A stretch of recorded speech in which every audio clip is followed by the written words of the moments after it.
time for business news with Ari Rabinovich. And hello, Ari. Hey, Cynthia. Now, we've talked a lot about Canada's housing shortage, but there are some encouraging signs on that front tonight. Yeah, but it really does depend where you look, Cynthia. The overall picture seems that we are getting somewhere. So yes, housing starts are starting to show an increase of pace compared to other months of this year. So last month, Canadian housing starts were up by more than 5% compared to September of last year, and that's accelerating from about a 2% average over the past few quarters. So that's definitely some signs of progress. But most of the gains were seen in Alberta, Quebec, and Atlantic provinces. In fact, so far this year, housing starts in Montreal are up by 15% compared to last year. So that's one of the fastest growing urban areas. But when we look at Ontario and British Columbia, those provinces are down substantially compared to other regions. A statement from Canada Mortgage and Housing notes that this underscores the struggle to restore affordability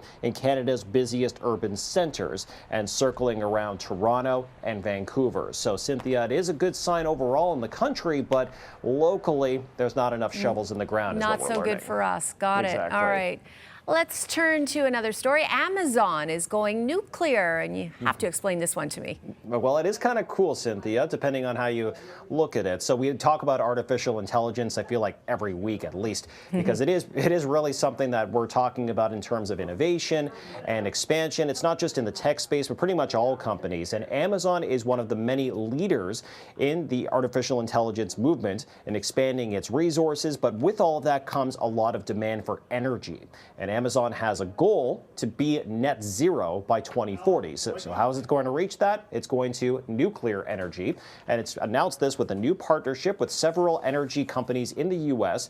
And this follows a similar announcement from Google earlier this week, also investing in nuclear energy. And just last month, Microsoft announced an agreement with the owners of the shuttered 3 Mile Island nuclear plant to bring that back online to produce energy for its system. So it's paving the way forward, Cynthia. Now, nuclear energy does cost a lot to get up and running, but these companies, of course, have trillions, literally, in market cap to spend. They've got the money. All right. Halloween is just over 2 weeks away, which reminds me I need to buy the candy, and the kids may be coming home with some unusual treats in their bags this year. Now, it is pretty exciting, Cynthia, but what I will say is, parents, if you have children, send them out of the room for like just a second. Yeah, okay, parents, you could probably look in their bags for this if you want to tax them for something. So this is the new Kit Kat flavors that are coming out. Oh, this look is at that. Yes, it's called Ghost Toast, Cynthia. Toast. And now there's a lot of other flavors that are coming out this year. Werewolf Track Reese's Cups and Breaking Bones Kit Kat. I guess that's kind of like the sound of breaking a Kit Kat. It's kind of funny.